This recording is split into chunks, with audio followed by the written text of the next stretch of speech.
পাঁপড় খাওয়ার জন্য এখন থেকে আর মেলাতে যাওয়ার প্রয়োজন পড়বে না। মাত্র ১ কাপ ময়দা দিয়ে অনেকগুলো পাঁপড় আপনি খুব ইজিলি বাসাতেই তৈরি করে নিতে পারবেন।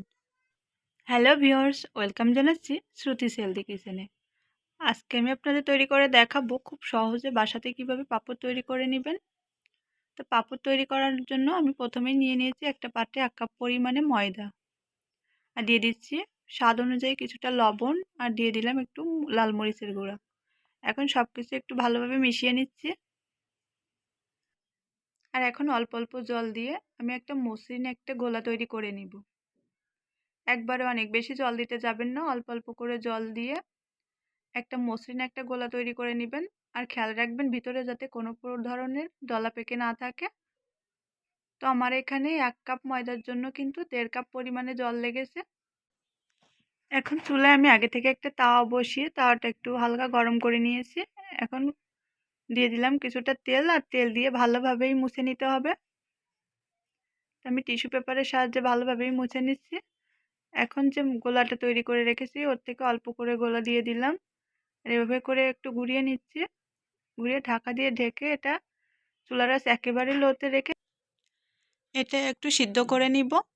আর দেখতেই পাচ্ছেন এরই মধ্যে কিন্তু আমার একটা রেডি হয়ে গিয়েছে। আর আপনারা চাইলে গোলা তৈরি করার সময় ওর ভিতরে কিন্তু জিরা, কালো জিরা এগুলোও অ্যাড করে নিতে পারেন। তো আমি একইভাবে করে বাকি সবগুলো পাপড়ি তৈরি করে নিব।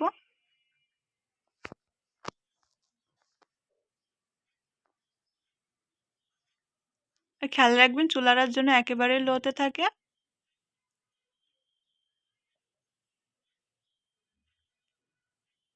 তো দেখতেই পাচ্ছেন আমি কিন্তু একইভাবেই সবগুলো তৈরি করে নিব। আর এটা কতটা পাতলা হয়েছে এটা নিশ্চয়ই দেখে বুঝতে পারছেন। তো এরই মধ্যে আমি সবগুলো পাপড় তৈরিও করে নিয়েছি। আর এটা কিন্তু এখন রোদে দিতে হবে। তো আমি একটা এরকম কোলা নিয়ে নিয়েছি, আর কোলার উপরে এভাবে করে রেখে আমি পুরোপুরি রোদে শুকিয়ে নিব। আর এই যে শুকানোর পরে আপনাদের একটু দেখিয়ে দিচ্ছি কেমন হয়েছে পাপড়গুলো দেখতে। আর কড়া রোদ হলে কিন্তু পাপড়গুলো একদিনেই শুকিয়ে যাবে। আর আপনারা চাইলে এই পর্যায়ে একটা এয়ারটাইট বক্সে রেখে অনেক দিন পর্যন্ত সংরক্ষণ করে রাখতে পারবেন। তারপর যখন ইচ্ছা হবে তখন বের করে ভেজে খেয়ে নিতে পারবেন।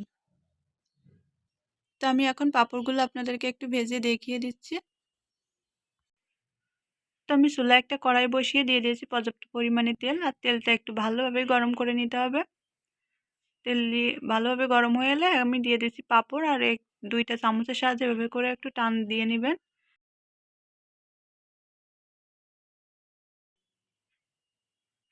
মেলার পাঁপড়গুলোও কিন্তু সাধারণত এরকম ২টা চামচের সাহায্যে টেনে টেনে লম্বা করা হয়।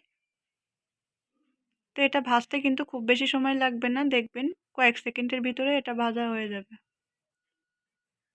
তো আমার এর ভিতরে কিন্তু একটা ভেজে নিয়েছি। এখন তেল ঝরিয়ে আমি পাঁপড় উঠিয়ে নিচ্ছি।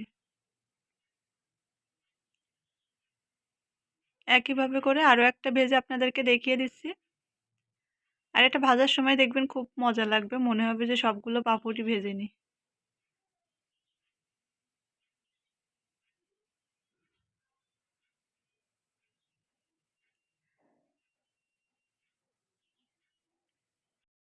আর এরই মধ্যে কিন্তু আমি সবগুলো পাঁপড়ই তৈরি করে নিয়েছি।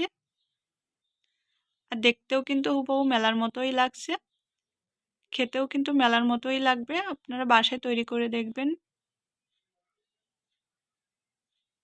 আর এটা তৈরি করা কতটা সোজা এটা তো দেখে নিশ্চয়ই বুঝতে পারছেন। ১ কাপ ময়দা দিয়ে কিন্তু আপনি অনেকগুলো পাঁপড়ই তৈরি করে নিতে পারবেন। আপনি চাইলে ময়দার পরিবর্তে আটাও ব্যবহার করতে পারেন। তো আশা করছি আমার আজকের ভিডিওটি আপনাদের কাছে সহজ লেগেছে। আরও এরকম সহজ সহজ রেসিপি পেতে আমার পেজে একটা ফলো দিয়ে অবশ্যই পাশে থাকবেন।